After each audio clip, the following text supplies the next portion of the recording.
Hello, everybody. This is Mark Lynn, and this is the management overview for RHC Cost Reporting conducted by a healthcare business specialist on January 27, 2022. This session is being recorded, so if that is an issue, please hang up and don't listen. Here is my contact information. If you need to get a hold of me, that is my cell phone number, so you're welcome to call or text at any time. I know you guys have busy schedules and sometimes are not under the normal hours of 9 to 5. So we're glad to take care of that. Danny Gilbert is not with us today, but she normally is. She is out sick, like about half of the world, it seems like. So Danny will not be here, but there is her contact information. If you're working with her on your cost report and need to get a hold of her. What we do at Healthcare Business Specialists is we work with rural health clinics. I've worked with RHCs for 35 years, and we do program evaluations, emergency preparedness. Do want you guys to start thinking about that because we're getting a lot of condition level deficiencies and having to go back and struggle and get these things done quickly. We do have 2 contracted RNs on our staff who are extremely familiar with RHCs. I've been working with them for 30 years, just like me, and we have some availability for them to go out and get your program evaluations up to speed, do your mock inspections, and help you with emergency preparedness if you do need that. We also prepare TennCare quarterly reports. Danny does about 20 to 25 of those if you are in Tennessee. And of course, we do prepare Medicare cost reports. We do 220 of those each year. So, and it is go time as of right now because this is cost report season. Cost reports are due May 31st of this year for your 12/31 year ends. There is no extension like the last 2 years. We've been able to extend those until August. That does not look like that's going to happen this year. So the pressure is on to get these things filed by May 31st. If you're not a member of our Facebook group, please join in and please participate. We have over 3,200 members at this time, and we have a lot of great people in there. A lot of people willing to share and help each other with information. Everything is free on the website, including our webinars, which you're participating in right now. Our plan for the coming month of February is to be really busy doing webinars. We're going to have Angie Shirley, who's one of those RNs that works with us on a contract basis and does program evaluations for us. So in fact, she's in Florida right now working on a project for us. So Angie is available to do those, and we've been seeing her on the road quite a bit recently, but we're going to do a webinar on the importance of program evaluations because it is hard to deal with condition level deficiencies and the time frames you have to do all this stuff. So we're working on that, but we're going to do a billing series, lunch and learns. We should have maybe 4, some maybe even 5 of these upcoming. So we've got Charles James, Patty Harper, Dennis Schwartz from Azalea, Amanda Dennison from Blue and Company. Going to try to get Gary Lucas to do one on this 301 session there. So we've got really sharp billing people that can help you with this, and then we'll have a last session that just has the Q&A. You guys have been sending in tons of questions to me, so keep those coming in, and I am going to compile those and send those out to our panelists, and we'll get those answers to you because some of the questions are pretty hard ones I've seen so far. So and then we'll give you an update on RHC provider relief funding. I know period 2 funding, the reporting is due by March 31st. So we've got to focus on that here coming up very soon. We don't think that's going to be as hard as period 1 because most of our RHCs does not receive a lot of PRF funding for period 2. So we'll see how that goes. But that's what's coming up for you guys. A disclaimer again, the session is being recorded. Information, as far as I know, is up to date as of today. I did a quick look and could not find anything different than what I already had, so we are good to go there. If you do have questions, please put them in your question box there, submit those to me, and I will try to handle those. If you raise your hands at the end of the session, I will be able to open up your line and you can ask me a question. I am not going to be able to take questions as we go through here just because Danny's not here. Danny normally feeds those questions to me.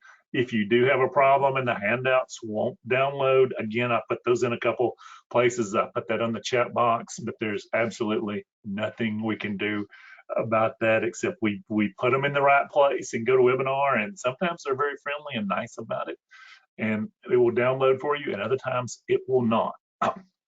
Here, the slides, if you do want the slides, if you just go to this website here at ruralhealthclinic.com, RHC Cost Reporting, we do have it on there already. And here's what it looks like right here. So here is the section of it that you're going to be looking for, and this one here where it says slides used for presentation, that is now active. So if you click there, you will be able to get your presentation there.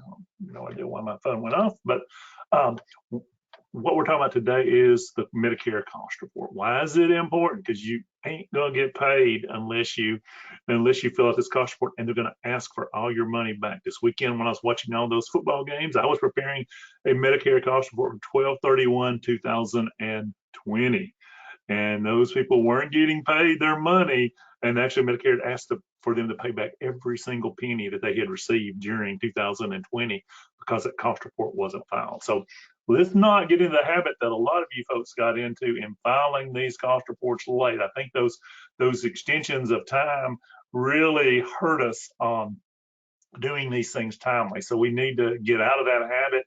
And I know it's going to be hard because we've been dealing with COVID for 24 months, and seems like everything is just harder during COVID. But do start thinking about this and get your information to your cost report. If it's not us, whoever's doing your cost report, get that to them, and we'll try to make this to where it applies to everybody, not just our clients. So number one is we got to get this cost report done, or we ain't gonna get paid. And our rates can dramatically increase. Our Medicare rates, due to the Consolidated Appropriations Act of 2021, is allowing independent RHCs to get much more money. We've been underpaid for years and years and years. I've been complaining about it, and we finally got some great help from the NARHC, and finally, after 30 years of going to the meetings, somebody finally listened in Washington. And I guess this goes to the persistence of our organization for continuing to ask. And we finally got that approval to where now the rates are going to be reasonable. They're going up to, they're $100 in 2021. They're up to $113. This is the upper limit too. Remember when I say, when I talk about these rates, these are not the exact rates you're going to get, but these are the upper limit, the maximum that you could possibly get. So that's why this is going to be an important year for your cost report as well, because these rates have dramatically increased for you. So you're also going to get cost report summaries for your flu, for your pneumococcal vaccines, for your COVID vaccines, your administration of those. You have any cost for those, or your monoclonal antibodies that you've been providing that you no longer, for the most part, can provide anymore. But you can get paid for those as well. Any Medicare bad debts, and what I mean by Medicare bad debts is strictly that, not indigent, not self-pay, not anything you build a Medicare Part B fee for service, but Medicare deductibles and copays that you build on a UBO4. If you do everything properly and put it on the proper schedule, then you should be able to get 65% of that money back. But let me tell you, it is hard to get. They make you run through a bunch of hoops to get that money. But if you meet the criteria, then you can get an additional payment of 65% of what those Medicare bad debts that you bill on the UBO for. Not a self-pay patient, not anything like that. I think somebody asked me yesterday about that, and I kept trying to explain. No, just your indigent, and I'm doing it. Just your Medicare Part A patients that go on a UBO for, and you are responsible for accurately preparing a cost report in compliance with Medicare and Medicaid rules. If you don't follow those rules, bad things can happen. I've had the FBI show up at my house more than once in my life, saying somebody did something wrong on a cost report, and we've had to testify. So that's no fun. So we want to make sure that you guys are doing everything right and getting the proper information to whoever prepares your cost report, because because whoever prepares that cost report is not going to be signing that. It's going to be you. And so you're the ones responsible for pulling this information together accurately. And most CPAs that I know that prepare cost reports, we don't audit these. So we get your information and we put it into the forms. We know how they should go on there and what looks reasonable and not. But we're not going to be auditing those numbers like you have an audited financial. That's not the level of detail that anybody does on these cost reports. So again, what you're going to get as far as money as a settlement is the difference between the interim rate and your final rate. And again, your final rate can be much higher because the caps have gone dramatically higher over the last couple of years. You'll get that 65% bad debt that we talked about. For flu, you'll typically get about $50 per flu shot that you give. For pneumococcal, it can be anywhere between $250 and $300 for every pneumococcal shot that you give. And these are to Medicare patients too. These are just for Medicare patients. For your COVID vaccines, for the administration of those, you can look for probably $25, $30, maybe in the $40 range for the administration of those. And then for your MABs, that could be dramatically higher. I know the fee-for-service side, Medicare pays $400 for administering the IV for an MAB, and for the amount of time you have to watch the patient for 75 minutes. It takes 25 minutes for the infusion to work or to get the infusion done. So the patients end up being there a couple of hours. That time is captured on the cost report, and you are reimbursed for that as well. And then there is some money that's sort of invisible, but it's built into the rates there for copays for preventive services. And I'm not going to explain even how that works. So just the update of where we are. If you're one of our clients, you should have received a cost report agreement and a HIPAA agreement, because there is PHI in these cost reports. We have to get your flu, your patient name, who got the flu shot, and the date that they gave the flu shot, and their MBI number has to go on there. So, and then your bad debts, that's going to be PHI as well. So, excuse me. So that's important that we have that HIPAA agreement. You should have a business associate with anybody that's doing your cost report for you. And so we should have those agreements now. If you don't have one from us and you want us to do it, let us know and we will get that out to you. If somebody else normally does your cost report, I would be getting in contact with them to make sure that they can get you in on their schedule. Here is the whole process of getting signed up with us. The key that I think where we left off there is we do use a portal because we want to protect your public, your PHI. So what we want to do is get you set up with our portal and upload all of your documents there so they can be uploaded safely, HIPAA compliant, and securely. We use an outside vendor called Canopy to do that, and we'll show you how to get set up with that as well. One thing that you should do is work on getting set up with the IDM, and that's what the part that Danny normally takes care of. So I'll show you some how to find out Danny's information on how to set up for it, how to get set up to do IDM and get access to that system so we can get your PSNR over here. So that's sort of the process that you go through.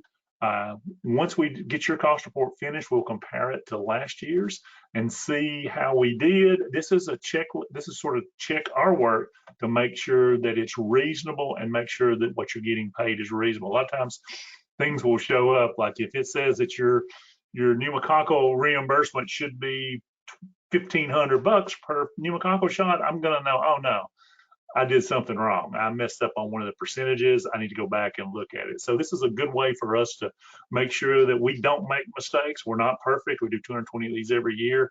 We try to never make a mistake, but I probably made a mistake or two in my 35 years of doing these. So, and I think everybody has. But here is what your portal invitation will look like. And so remember, if you see something from Canopy, that's from us, and we want you to sign up, and we'll put files on there. You can upload files, and we can put files in there for you to view as well. That will help us prepare the cost report accurately for you. I have no idea why my and keeps going off. Okay, and so so this is what it will look like. So this is not spam. If you get something that looks like this is from us, and this is what we want you to. We are inviting you to work with us. What we need you to do is upload your files. If you click this button and then click onto your file, it will upload it, and then we'll be able to view it on our side of the portal. And this is what it will look like on our side. So that's important that we do that. We are trying to go digital this year. 50% of our clinics, we want to get them filed electronically. So that's 110 out of 220. We want to get done digitally. That's going to be hard. You can tell from my office, I'm old and I am a lover of paper. That big Bertha back there, that Ricoh copy machine and scanner has printed off more pages of paper than you'll ever believe. And it's, I don't know, 20 years it's been back there. But we're trying to get away from paper. And so that's what Danny is going to do for the most part. We're going to, she will be your authorized cost preparer if we're doing your cost report. If you got somebody else that's doing your cost report, find out from them very quickly who's going to be your authorized cost, their authorized cost report preparer, and make them the person in this MCREF system. It's called MCREF, and that's the portal that we can electronically file your cost report. So I know a lot of you folks have gotten used to the PRF funding portal. It's very similar to that. For Medicaid, Medicaid's not set up on those portals, so that's going to be paper for the most part. In Tennessee, they will allow us to scan them and send a PDF of those to Tennessee, but other states, they're going to have different. Medicaid is different in every state. If you've seen one Medicaid program, you've seen one Medicaid program. And then one thing that's going to hurt me is we normally send you a big, huge leather bound package that have, you know, fancy 12 tabs and all this sort of stuff in it. We're going to try to get away from that because we're going electronic and trying to get everything done and try to kill a few less trees by doing this. So we'll see how that works out. Here is Danny's section that she's sick today and not going to be able to do it. So what we're going to do is we did this a very similar webinar to this, not exactly like this one, back in December. She went through this in December, so the recording of the webinar is here. If you fast forward 20 minutes, you'll go to right where Danny starts talking about getting into the IDM system. So that's what I would do, so you can learn it. And that's probably top on your priority list, is go listen to what Danny says about setting up your IDM and making her the authorized cost report person, because we need to get your PSNR report, your provider statistical summary report, from this same system. So it's going to be very important that you do that. And when you're asking for your PSNR, it's extremely important this year. Normally, you just had to do 1 year, one full year. You asked the period of time is going to be 1/1/2021 through 12/31/2021. In 2021, because of that Consolidated Reconciliation Act that allows us to get higher rates, it actually changed our upper limit on April the 1st to $100. So when you pull your report type 710 and 71S from the PSNR system, put in 2 periods. The first period, you want 1/1/21 through 3/31/21. And then your rate will be capped at $87.52 during that period of time. Your rates can go up by basically $13 a visit for the period 4/1/2021 through 12/31/21. So that's why it's important for you to do those 2 periods of time, so we have the proper information to submit to Medicare for those times, and your settlement will be accurate. If you don't do that, your settlement's not going to be accurate there. We have to make some type of estimate to do that. So why is getting a good PSNR important? It's going to allow us to make an accurate estimate of your Medicare settlement. So we won't be surprised when you don't get as much money when the MAC settles what's called NPRs it and ask you to pay some money back. If we have a good PSNR, that's not going to be a problem. It's going to, what it does is it provides accurate information on the number of Medicare visits, how much the deductibles were, and what your interim payment was and what was. And so And again, it's going to help avoid this unexpected payback to Medicare. So all of the above is the answer to that question there. Let's go into what's new. More money, more problems. We are getting more money into the system, which is great. It does create more problems, as we all know, all this PRF fund reporting and us trying to keep up with COVID testing money and what rules for our vaccine competence grant. I mean, you got 3 or 4 or 5 new things and all these new monies, and it is causing a lot of headaches as far as accounting and keeping up with things. So nowadays, accurate cost reporting is more important than ever. I mean, I hate to say this, but I had the easiest job in the world thanks to Medicare. The average cost of a rural health clinic Medicare visit was about $130 a visit, and the cap was $87. You did not have to be that bright to get the maximum rate from Medicare. Of the hundreds of cost reports that we file every year, we might have 2 or 3 that did not get the maximum rate. So our job, like I said, was relatively easy, getting you the maximum amount. That's going to change because these caps are going up. So you want to capture as much as cost as possible. These cost reports are done on what's called accrual basis. So you can accrue some expenses. I would go back and look at your your January expenses up to this point and just see if there was anything that you paid that could have related to 12/31. And let's put together an accrual basis accounting and try to capture those expenses in the right period of time, because that's going to be important that you do that. Your potential for large paybacks are greater than ever because these rates are going to get higher and higher, and the potential for costs going up, and visits are all over the place. We had a meeting this week with one of the Medicaid programs, and oh my goodness, we have to pay back a bunch of money because our visits went from 4,000 visits in 2019 to like 17,000 in 2020, and it was all COVID related. I mean, the visits just went through the roof because of it. So we ended up having to pay back money. So there's potential for large paybacks with this program. So again, don't want to cry, but our job's a lot harder than it used to be. Here are the rates, and what people get confused about, the rates are going up by $13 a visit each year. This is what we call the upper limit. That doesn't mean you're going to get $190 a visit. Let's say, for example, in 2022, our cost per visit is $150 a visit. Medicare will pay us $113 a visit because our cost per visit was higher than that. If our cost per visit, what did I just say? If our cost per visit was $150 and the rate is $113, that's the most that we're going to get.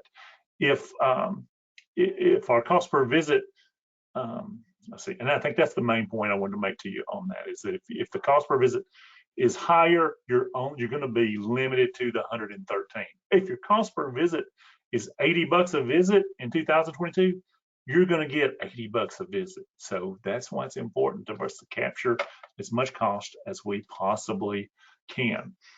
If you did want to claim Medicare bad debts in your 12/31/21 cost report, the time frame is over. You had to write that off by the end of the year. If you guys are a 3/31 or a 6/30, you still have time to do that.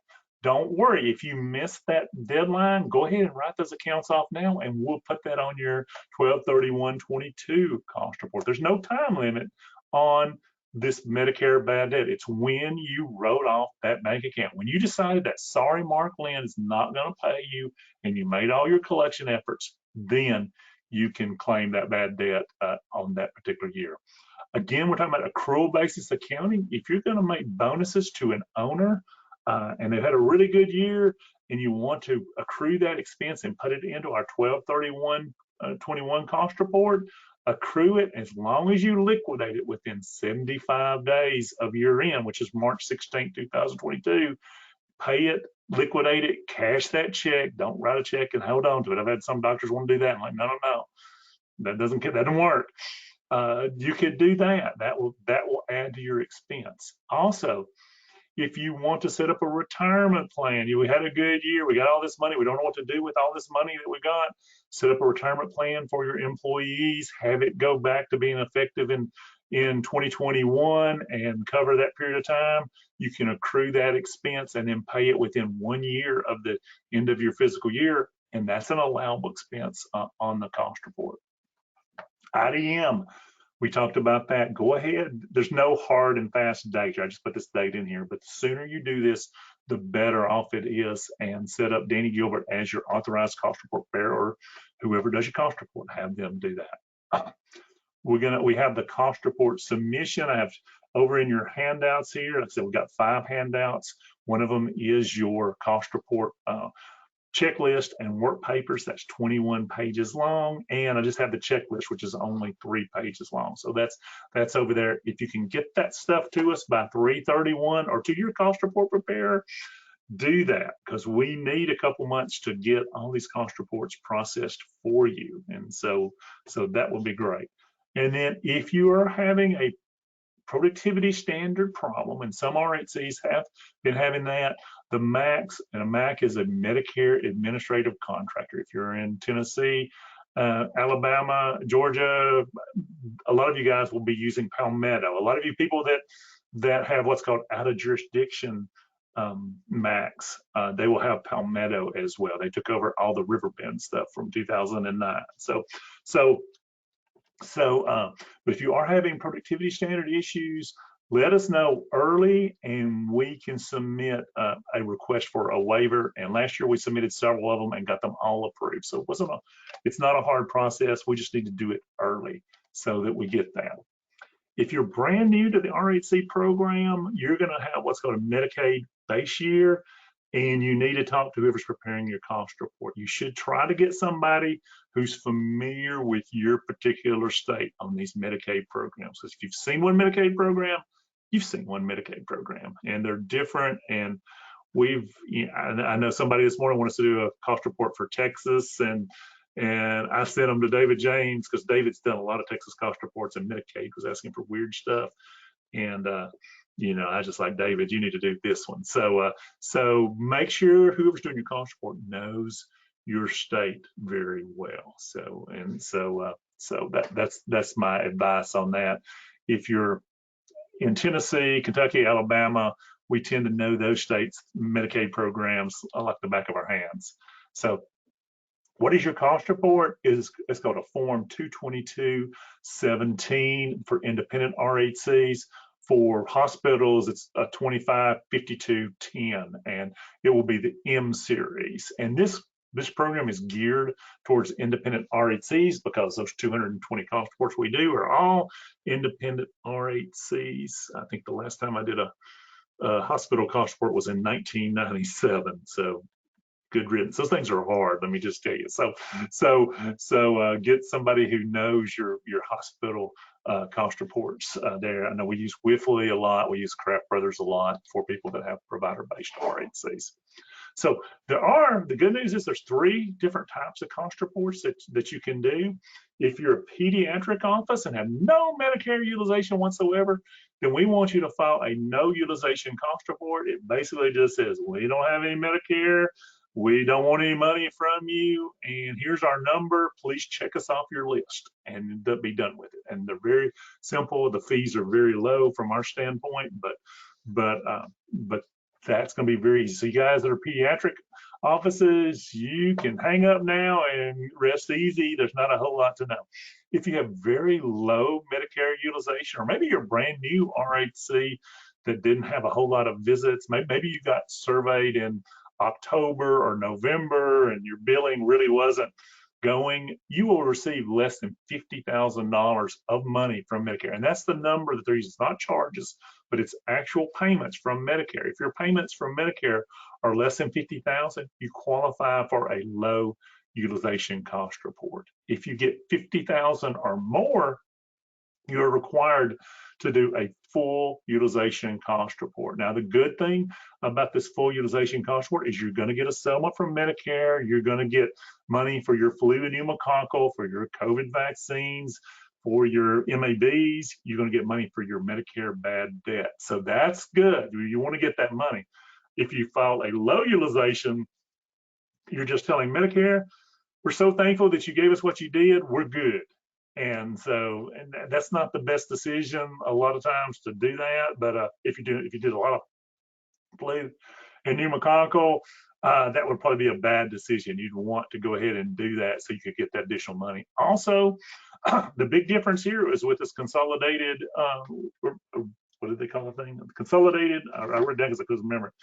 Consolidated Appropriations Act, the additional money that you're getting there, the rate going from 86 to 100 and 86 to 113, you're not going to get those increases if you file low utilization cost report. So you need to do a math sort of problem there is how much are we paying the consultants, the CPAs to do the full cost report versus how much money are we going to get from Medicare if we can raise our rate from 87 to 113, how much that money. And for the most part, it does pay for you guys at this point to do a full utilization cost report. So that's a discussion you want to have with whoever's preparing your cost report, whether normally we file a low utilization cost report, but is this year that we need to change that and go with a full cost report.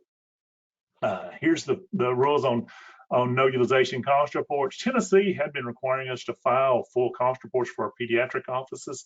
We no longer have to do that, so that's great. We can file no and low utilization cost reports in Tennessee. So you want to know those rules for that. Here is the thresholds for the low utilization cost reports as well, and the requirement to do a full utilization cost report here. That was from one of the MACs that are out there.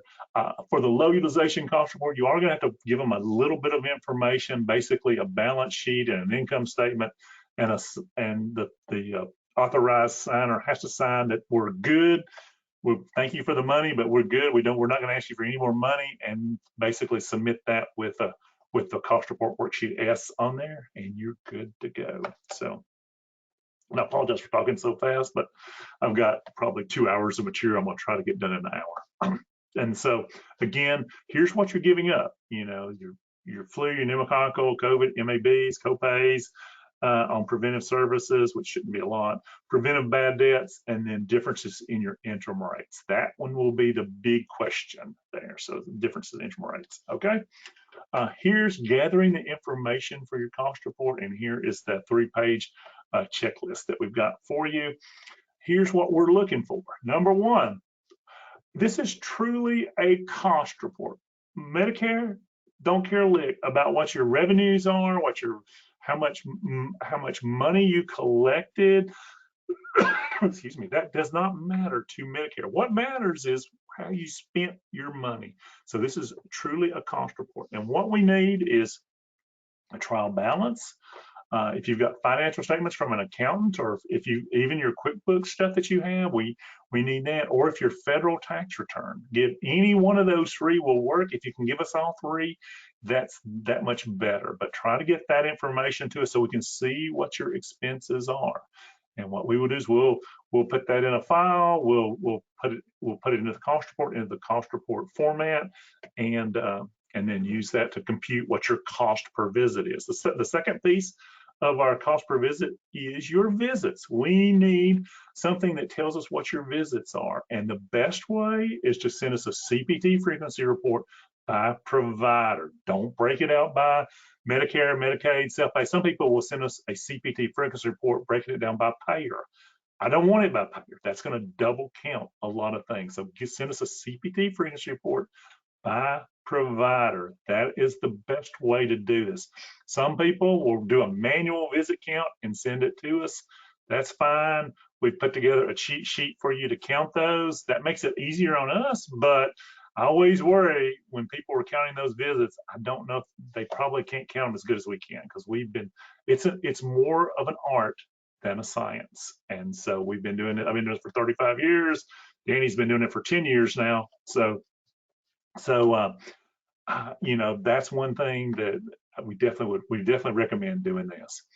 because you guys were talking about a 12/31 year end, this works out really well. You have W-2s, so I'm going to feel really good that your W-2s, the salaries you pay to your employees, is going to be pretty doggone accurate. So if you'll send us a copy of those W-2s and write down what each person does or was supposed to do. Don't write down, we fired Mark, during the year, so tell me, what Mark was doing or supposed to be doing during that time that they were there, so I can put it in the right place on the cost report. So W-2s are important. If you're a 331 or a 630, then send a payroll journal so I can know what your gross salaries are and I can reclassify it to the proper place.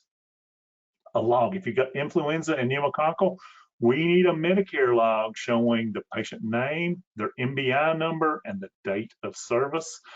We also need invoices. Whenever you purchased your pneumococcal and influenza vaccine, I need to know how much you spent per shot. So send us your invoices. Don't send us packing lists. I've seen people give us packing lists. We just trash them. So give us invoices to show that. Don't send us statements either. Send invoices for that, and that works out great for that.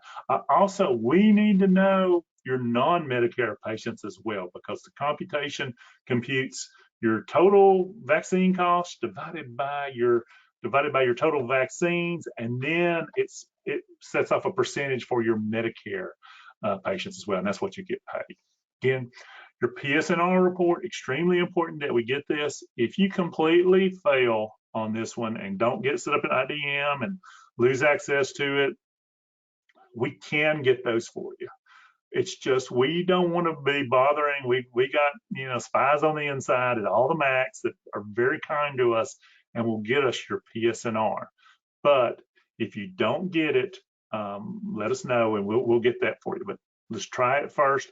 When you ask for it, ask for a summary PSNR. You want it in PDF format.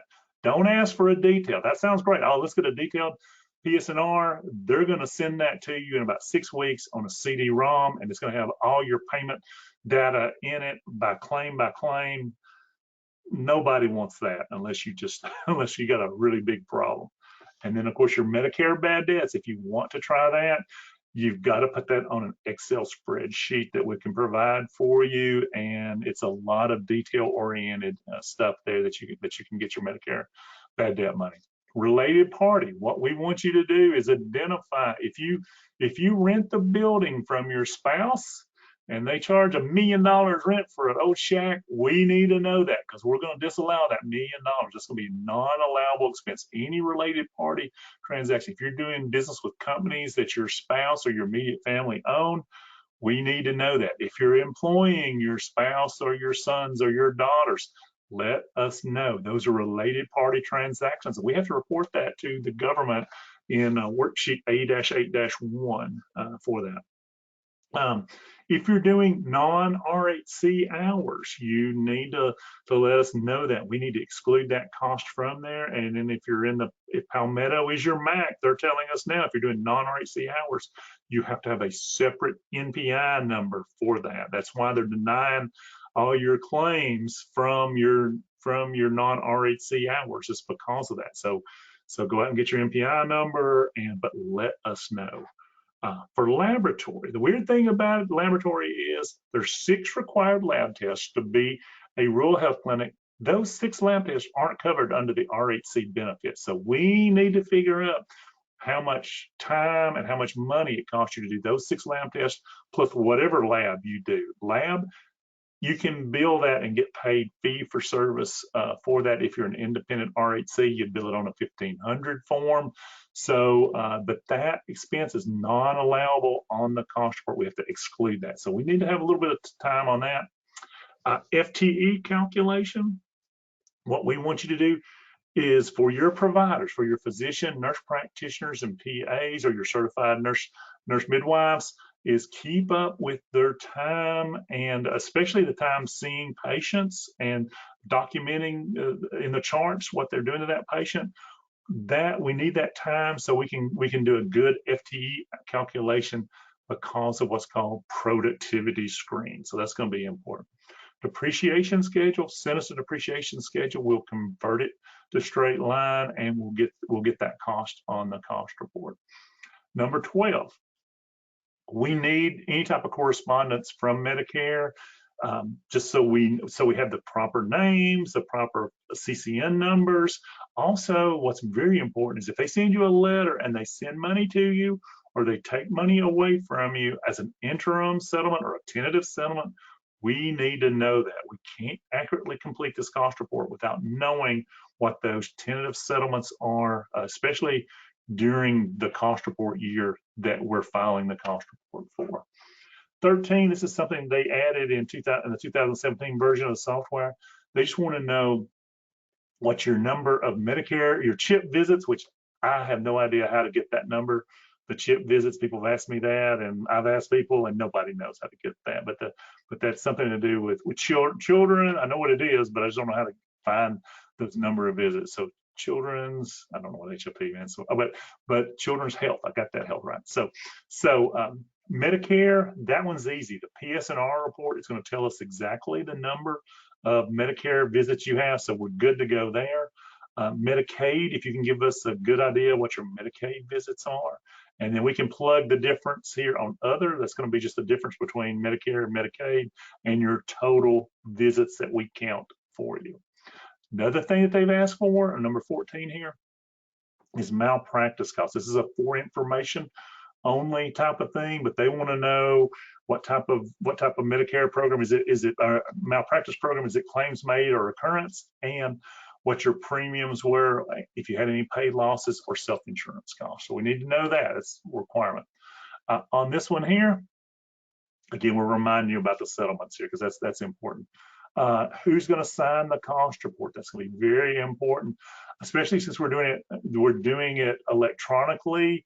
You'll want to make sure you put the owner of the clinic, the physician, medical director, whoever it is.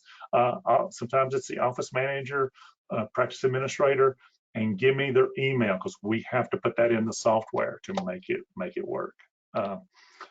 Here's what's all going to go into these. When we upload this to the portal, we're going to send them all of our work papers. That's one thing that we've always been, is very transparent with Medicare. We produce electronic cost report work paper file. We submit everything to Medicare.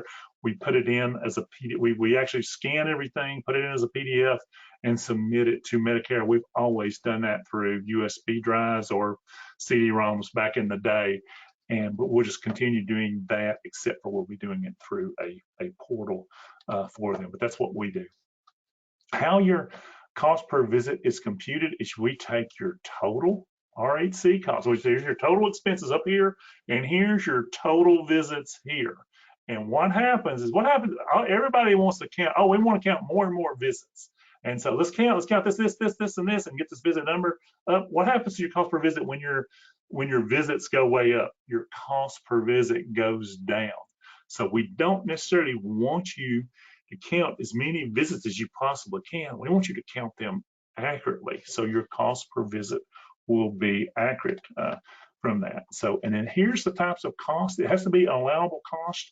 On there has to be reasonable. You can't be I had one doctor who was buying condos in Destin and buying airplanes to go fly down there and bought a $20,000 desk and a $150,000 Mercedes, and Medicare said, we ain't paying for that, and which they should be. And so those types of things, you can't buy liquor, you can't be throwing parties, all that sort of stuff. Advertising, they're gonna disallow some of your advertising costs as well.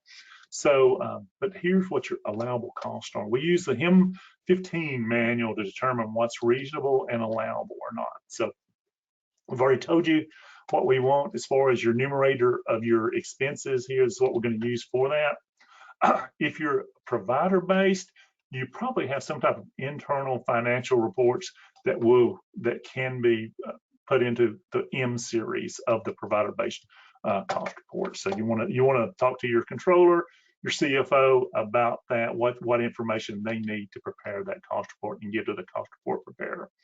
Some of the cost centers that are relatively new, what you want to do in your chart of accounts when you're coding things, when you get that, I don't know, Pfizer or whoever whoever does your pneumococcal vaccines, you get that invoice, you want to code that to pneumococcal vaccine so it shows up on your trial balance. Same thing with influenza, same thing with telehealth and chronic care management. Influenza and pneumococcal, you're going to get additional money for that on the cost report. For telehealth and chronic care management, that is going to be actually disallowed cost on the cost report because it's not a part of your what's called all-inclusive rate. It's not a part of that calculation. So we're going to disallow that cost on the cost report. So we need to know it so that we can disallow it properly. And of course, we're not going to count these telehealth visits in the cost report. Another reason why I want that CPT frequency report, so I can tell what needs to be counted and not counted, and then considered for what we disallow on the cost report. Chronic care management care as well, same thing. The rates have really gone up dramatically this year. I think it's $76, $77 per 20 minutes of time for chronic care management. So if you've not done that yet, that's probably a good idea.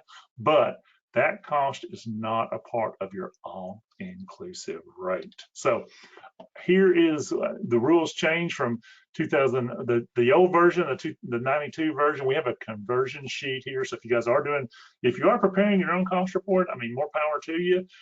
Here is a conversion worksheet that I use because I'm old as the hills and I keep on trying to use the old numbers when I'm coding our expenses here, but here are the new cost report centers. So if you're a cost report preparer, this will come in handy. If you're brand new and setting up your chart of accounts for your expenses, here is a chart of accounts for you guys that's based upon the cost report that will help you put the proper expenses in there for that. What is the best way to count visits? A, manual hand count. B, a computer report broken down by payer. C, a CPT frequency report broken down by provider. Hopefully we know by now C is the right answer. B is the completely wrong answer because that's going to overcount your visits every single time. Why? We build Medicare primary, we build Blue Cross secondary. That visit is going to show up on both of those, in both of those payer categories. And you're going to have, you may have a clinic that has 7,000, 8,000 visits. It will show 19,000, 20,000 visits every single time if you do it that way. And you think, oh, that's great, but we're going to get so much more money because we had 19,000 visits. No, it's going to cripple your cost per visit rate. So you don't want to do that. So, all right, let's go on to the next one. So here again, do not count 99211s. Those are nurse-only visits. You don't count that. Some people want to count injections, lab procedures. You have to know those CPT codes on there in order to get this correct. So that's one reason why we say it's an art, not a science. Have somebody who knows count those visits for you. So that's why it's important. Here's what a visit is. It's a face-to-face encounter between a physician, nurse practitioner, and PA where a medically necessary service is provided within the scope of practice for that particular provider. That's what we're shooting for. We're looking for face-to-face encounters. That's something that's been in the RHC rules for too long, actually, but it's still in the rules. And so we sort of fallen behind. This is sort of a dinosaur from a different time, but we still have to deal with this face-to-face rule. So again, by now you know CPT frequency report by provider. That's what your person needs. Here's the additional information that you need. Do the best you can with that. Again, it's not going to affect how much money you get or anything. It's just information only, but we'll try to get that. And then there's a work paper that we use to capture that. Keeping good provider time records is important because A, it could lower the number of visits to meet the minimum productivity standard. It may be needed in case of an audit. C, it could increase your payment from Medicare. D, all of the above. Again, this answer to this one is all of the above. So keep good provider time records so that you have you get the proper reimbursement. People you should be keeping time records on are your physician, PAs, nurse practitioners. If you have visiting nurses, which nobody does, clinical psychologists and clinical social workers. It's going to be important that you do keep time studies on all of those people.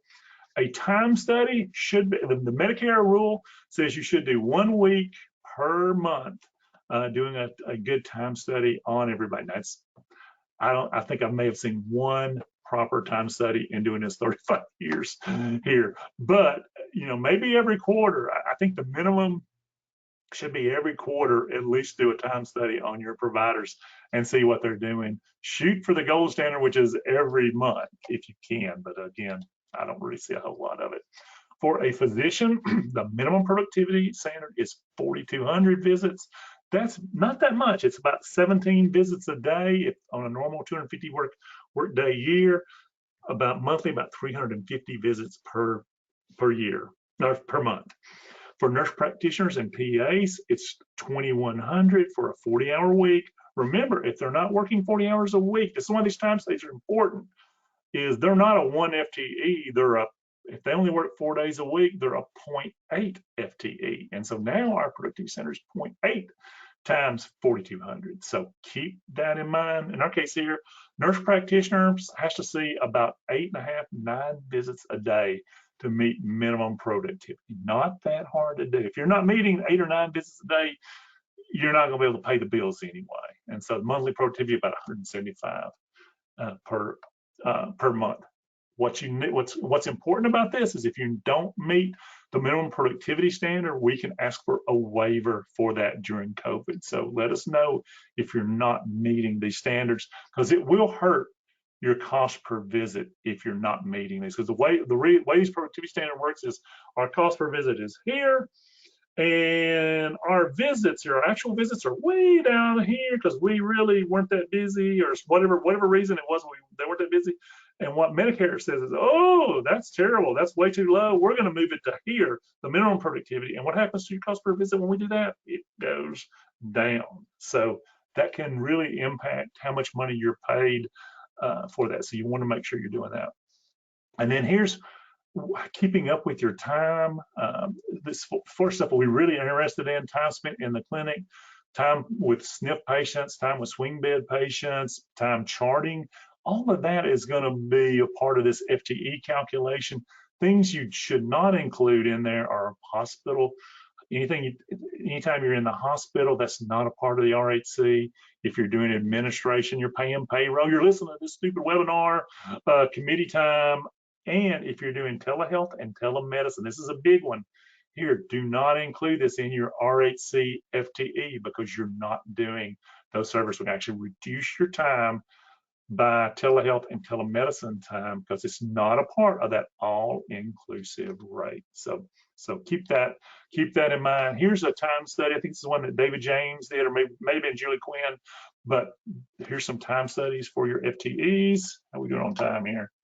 We got 8 minutes. Y'all gonna kill me. Okay, I'm going fast. Influenza and pneumococcal logs must include patient name, patient MBI number, and date of injection. All of those are gonna be on there. And then here, I think I've showed you this one before, so I'm gonna skip through that, but that's the information we need for influenza and pneumococcal. Here's what your log should look like, John Smith. Here's my MBI number, and then the date of service on here. And you know, 270 is about right. 66 for influenza. I think that's the national average. If you haven't got one of those reports from the National Association of Rural Health Clinics on benchmarking, Wifley, which is a CPA firm, which is great. A lot of folks use Wifley. Jeff Johnson, Jeff Bromschreiber, they've been doing this as long as I have. But they have this benchmarking report where you can look at your cost reports and see how you compare to everybody else. And so these were some of the national averages a few years ago. The new stuff for the COVID vaccines and monoclonal injections, you're gonna treat those just like influenza and pneumococcal for 2021. You're also gonna add Medicare Advantage and replacement plans and put those on separately for 2021 only. This is unusual. This has never been done this way, but for 2021, you're gonna put Medicare Advantage and replacement plans, COVID and MABs on the cost report. Don't put flu and pneumococcal Medicare Advantage, but just the COVID and the MABs are going to go on there. Keep good time records on that because you're going to get some additional money for that as well. And so here's the real 2022. You will go back to the old way of doing things. The Medicare Advantage plans and for vaccines and MABs will no longer go on the cost report in 2022. So you're going to bill that to the Medicare Advantage plan. However they pay you for that's what you guys are going to do for that. Here's a vaccine log that Patty Harper did for us in Inquidox. If you haven't gotten Inquidox, you should probably get that. Patty does a great job of having an evidence binder built in for you and policies and procedures. And frankly, we just can't keep up with all the different policies that you have to do. The surprise billing, the vaccine mandate, it's gotten so complicated that somebody like us with Danny and myself can't make all these different policies and know all these things. So Inquidox is becoming more and more valuable to everybody. So if you need to get a hold of Patty, get that set up. It's very reasonably priced. Let me know. And I don't get any money for that. So just so you know. But there's something from Patty. Here's our log. We like for you to use our log because it counts them for us. And just put the patient name, MBI number, and date. And then here's your pneumococcal log. Here's your COVID log. I forgot to put the MAB log in there, but and then here's what will happen is this will go on the cost report. We'll put a work paper together that looks something like this, and you don't need to know what we're going to do with that. And then here's what it's going to look like on the cost report when we finish with your COVID-19 vaccines and med supplies and monoclonal antibody products here. So that will go on there as well. And then here's where you're going to get paid for this. Hopefully you'll get $30, $40 for administration. Remember, there's no direct cost for these MABs or for this COVID vaccine. This is just for your time for administering it. Repayments, we've talked a little bit about this. If you do not tell us about these interim settlements, that's going to be you and I crying because we have to pay back a bunch of money to Medicare because we didn't put that on the cost report. So we have a form for you guys to write in there, and we put a big notice on here. If you don't tell us, we're going to have problems. So if you get any interim lump sum payments during the year for this fiscal year, let us know, or let whoever's preparing your cost report know that you got those. Here's what it's going to look like. It says you received a lump sum of 36 grand. Your new rate is $96. You want to, if you see anything that looks like that, send that to the person who prepares your cost report so it can be done accurately. Why do you have to pay money back? You didn't give as much flu or pneumococcal as the previous year. Sometimes that happens. Sometimes the interim rates are too high. The MACs are supposed to look at your interim rates twice a year now, so they're pretty close and pretty accurate. So that's going to be important. Also, we had some where the Medicare visits increased substantially during the year. We had that one provider went from 4,000 to 17,000 visits. We've had people that started doing these nursing home rounds, and their visits have gone from 4,000 or 5,000 to 15,000 visits in a year because they did so many nursing home rounds, and that just killed their Medicare rate. So things like that. Sometimes you don't claim Medicare bad debts, and then again, the interim settlements. We've talked about that one ad nauseum. Finally, last section, Medicare bad debts. Here's what a Medicare bad debt is. Number one, the debt must be related to a covered service and derived from deductible and copay. That means it shows up on a remittance advice from Medicare Part A. That's the only thing, I can't emphasize this enough, that's the only thing that will count towards this Medicare bad debt. You must have reasonable collection efforts. That means you have to try for at least, what's the number? My brain is going to 180 days, 120 days, 180 days. We'll use 180 days from the date of first bill. You have to try to collect. If you don't have that amount of collection effort, then you're not going to get, they're not going to be allowable. So it's from the date of first bill as well. And then what you have to write off the account. You have to cease collection efforts. You just can't say, okay, I'm going to turn this into Medicare, but I'm going to keep billing that sorry Mark Lynn and see if I can get that money out of him as well. No, you have to stop collection efforts at this time and put that and do that. So here's, and also there's something called crossovers. What happens is if Medicare, if the patient is old as the hills, okay, that'll be me in a couple of years, I'll be on Medicare. And I'm also on Medicaid as well. That's called a crossover or a dual eligible. Medicare is my primary and Medicaid is my secondary.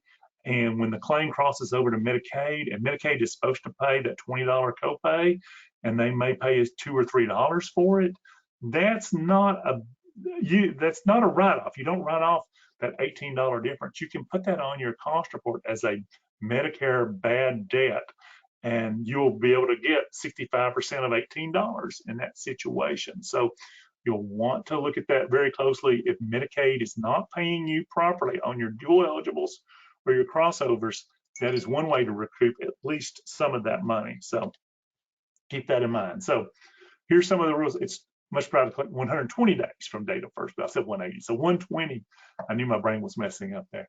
Copay, 20% of charges, deductible, and I got to update the slide. It's $233 in 2021 is the new deductible, $233. You have to bill it to Medicare Part A. Nothing else is allowed. You must treat everyone the same. You can't treat Medicare patients. You don't have a Medicare payment policy or Medicare bad debt policy. Why? That implies that you're treating those Medicare patients differently than you would anybody else. And so it must be written off in the fiscal year of the cost report. Collection efforts must cease. That means if you're turning me over to the collection agency, then you haven't stopped trying to collect, and you can't put that on the cost report. When that collection agency says, oh, we can't find that sorry Mark Lynn, he lives in a van down by the river with his 10 kids and we can't find him, and the collection agency is not going to be successful, that's the point when you can actually take that collection back and write it off, because you ain't going to get that money. Okay, so and let's see, Medicare bad debts must meet these following criteria. And then use an Excel spreadsheet. If you don't use an Excel spreadsheet, it's not going to work. If you write it down, I know one summer, me and the interns, we spent the whole summer putting somebody's 200 pages of bad debts into an Excel spreadsheet, and it was absolutely no fun. So keep your regular and your crossover bad debts in separate Excel spreadsheets. That's important that you do it now. Get started early. Even if you're not going to file them for 12/31/21, start working for 12/31/22. This takes a lot of time. Here's what the Exhibit 2 looks like. This is the form that you use for independent RHCs. There's another form called Exhibit 2A that is horrible. You do not have to use this as an independent RHC. For provider-based, you may need to use this form. I don't know. I would talk to your cost report preparer and ask them, do we have to use this horrible form? Because there's 25 columns of information that they want. And again, here is the crossover dual eligible, just a reminder about that. So here's some bad debt links there for you guys. If you want to get the sample policy, if you want to get a bad debt logs, those are there as well. And I finished, 2 minutes longer than the 1 hour. That is a miracle. Okay, that was me talking faster than my Tennessee drawl would allow. Okay, now, let's see here. Does Denny do just one cost report? If so, is it free? No, we don't do free cost reports. we give away so much free already. We don't do free cost reports. Is it the minimum visit $2,100 for a nurse practitioner? Is this for each nurse practitioner practice? Yes, then it's $2,100 per nurse practitioner, and that's it's per FTE. So if you've got a person who works 40 hours a week, then their productivity center is $2,100. If you've got one nurse practitioner who only works 50% of the time, then theirs is 50% times $2,100 or $1,050. Please elaborate on provider time record. Should the provider log time spent with patient or time in clinic per day? Not sure what time we are recording. What I would do is basically just keep a calendar of, if you're in there seeing patients, write down from 9 till noon we were seeing patients and doing medical records. Keep up with something like that. Typically a calendar is the one that is what you'd want to use for that, Leslie. And we can work on that one. Next time we meet, we can talk about exactly what you need for that. Can an authorized cost report preparer also run the summary PSR? Yes, Brent, they sure can. They can. So that's a good question. Is it recorded? Yes, the session is recorded. Can the calendar be sent in an email so it can be printed. I don't know what that means, but send me an email and I will. I'll try to figure out what that means, Lori. I'm not sure. Can a calendar be sent in email? Okay. Let's see. Just making sure low utilization can claim bad debt. Now, if you have a low utilization cost report, you are not going to get Medicare bad debt. We became an RHC in September, so will our recording of everything begin January of 2022? Lisa, now what will happen is the date that you're surveyed as an RHC, that begins your RHC time, and it will run through, if you're 12/31 year in, which I think you guys are, then you can I was reading the next question, I lost my train of thought. So you were certified in September of this year.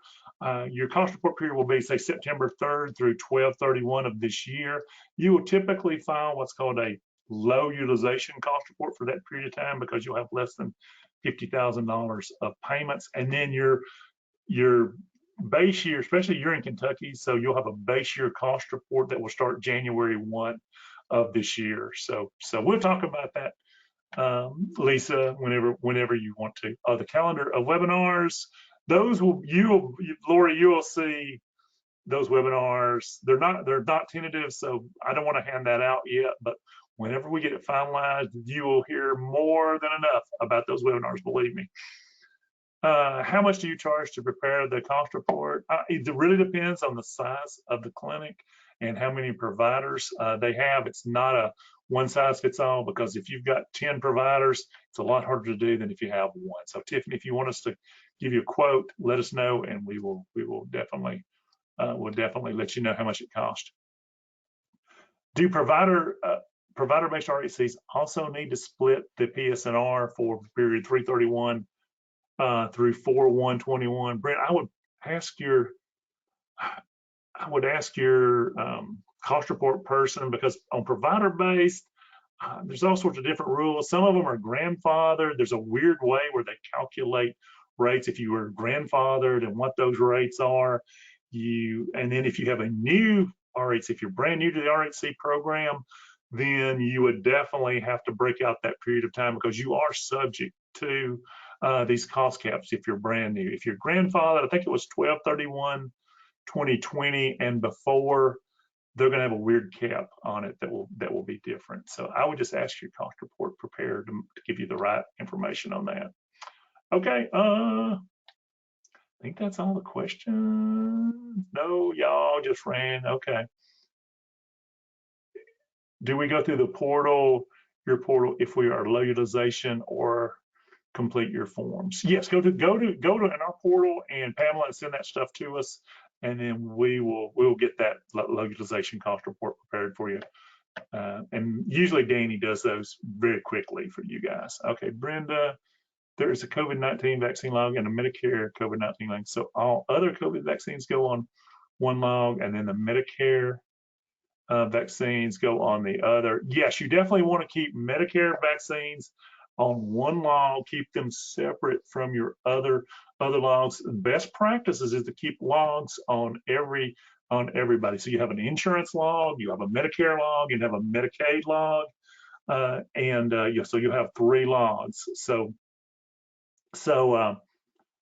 that's the best practice to do that. You're not required to keep logs for your commercial insurances or your self-pays, but like I said, that's the best practice.